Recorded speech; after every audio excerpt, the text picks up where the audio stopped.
E aí, galera, bom dia. A aula de história está começando e na aula de hoje a gente vai dar sequência àquela aula da semana passada. Hoje a gente vai falar sobre a relação do Estado brasileiro, das leis do Brasil Império com os povos indígenas.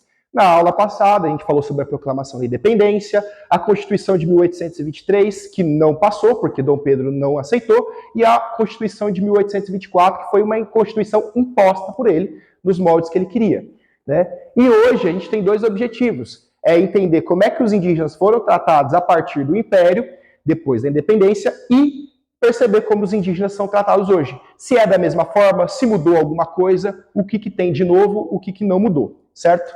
E aí, para isso, eu vou usar esse livro, que é o livro O Guarani, do escritor José de Alencar, cearense, que também foi político, um escritor muito importante do romantismo brasileiro. Esse livro, como eu disse, é um símbolo do romantismo e ele conta a história de Peri, um indígena que é perdidamente apaixonado por Ceci, uma menina branca, né, filha de português. E aí, essa passagem que a gente vai ler é o capítulo 10, que está dizendo o que aconteceu depois que o Peri saiu para caçar uma onça viva para trazer ela de presente para Ceci, porque a Ceci tinha zoado, feito uma brincadeirinha e queria ver uma onça viva, né? E aí, ela vai chamar ele e fala: Peri! Aí o índio aparece. E eu quero que você vá anotando quais são os adjetivos que o autor, José de Alencar, usou para descrever o indígena, o Peri, aqui nesse livro, né? Então, quando o Peri aparece, ela diz o seguinte, ó: o índio apareceu à entrada da cabana, alegre, mas tímido e submisso. Então, a gente anota aqui, ó: alegre, tímido e submisso. São os primeiros adjetivos que o autor usa. Depois, a Ceci diz ao Peri que ela está brava com ele. E ele fala o seguinte: por quê? Por que você está brava? E a Ceci explica: porque Peri é mau e ingrato. Mais dois aqui adjetivos: mau e ingrato, né? Em vez de ficar perto da sua senhora, vai acompanhando aqui pela TV, tá? Peri foi caçar com risco de morrer, disse a menina ressentida. Então, é assim que ele voltou, ela chama ele para conversar, né? E aí o Peri vai justificar sua atitude dizendo assim, ó: Ceci queria ver uma onça viva. Aí a Ceci responde: mas eu não posso gracejar, basta que eu deseje uma coisa para que tu corras atrás como um louco. Mais um adjetivo aqui, ó: louco, né? E aí o Peri vai dizer: ó, quando você quer uma flor eu não vou buscar, quando você quer um passarinho que canta bonito eu não vou buscar. E por que eu não posso buscar uma onça viva? E aí a Ceci diz: isso não é razão, continuou ela. Porventura, um animal feroz é a mesma coisa que um pássaro e apanha-se como uma flor?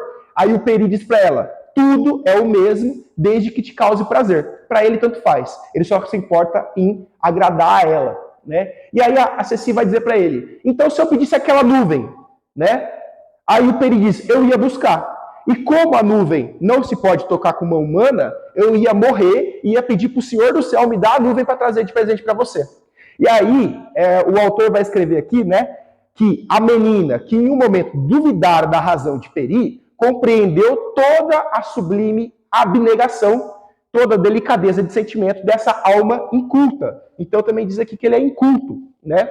Então como é que o indígena foi retratado aqui na obra do José de Alencar? Como uma pessoa irracional, como um ser irracional, movido por paixões, né? E que não tem nenhuma característica civilizada, né? Agora a gente vai ler um trecho de uma lei lá do Império. É o decreto 426 de 1845. E aí, esse decreto, ele diz que em todas as aldeias, em todas as províncias, quer dizer, do Brasil, todos os estados, que era chamado de províncias na época, tinha que ter um diretor-geral de índios. E o que o diretor-geral de índios deveria fazer? Ele deveria fazer um levantamento de quais aldeias eram úteis e quais não eram à economia e mandar remover. Quer dizer, o diretor-geral de índios recebeu a autorização do Império, está escrito aqui na lei, para poder mandar, inclusive, acabar com aldeias que não considerassem úteis no Estado, né? Outra coisa que essa lei diz, que na remoção, se o indígena ele não fosse bem comportado, poderia usar violência. Porque a lei diz aqui, ó, aqueles índios que forem bem comportados não é para usar violência, mas dá a entender que se o índio não aceitasse ser retirado da sua terra, era para ser violento com os indígenas, né? Também diz nessa lei que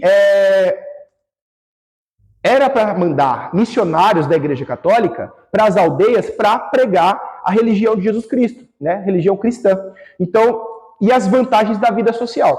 Então o indígena ele não era visto como um ser racional e também não era visto como um ser social. Ele era visto como selvagem, que é uma palavra que também aparece lá no livro, né? Diz também aqui nessa lei que era para promover casamentos entre indígenas e pessoas de outra raça. O que o governo queria fazer com os indígenas? Fazer as características deles sumir. Então era acabar com a religião, com a cultura, com a sociedade indígena e também com os traços físicos. Aos poucos os índios se miscigenando sumiriam, né? E, por último, fala nessa lei que o grande fim do diretor-geral de índios, o grande objetivo dele seria catequizar e civilizar os índios. Ou seja, o índio era visto como incivilizado. A cultura indígena era vista como uma cultura inválida, que não era desejável, né?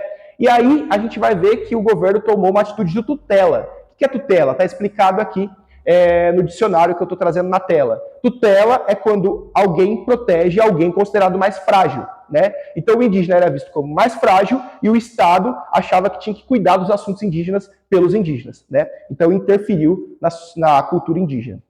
Agora é a sua vez, né? A gente vai produzir aí 5 a 10 linhas, e eu vou estar olhando aí o caderno de vocês, vou estar passando, tirando dúvidas, e você, a partir dessas notícias que eu trouxe aqui, que são dessa semana, você pode escrever de 5 a 10 linhas pensando, o indígena hoje, ele é respeitado? Será que a gente vê o indígena diferente de como ele era visto lá no início do Império?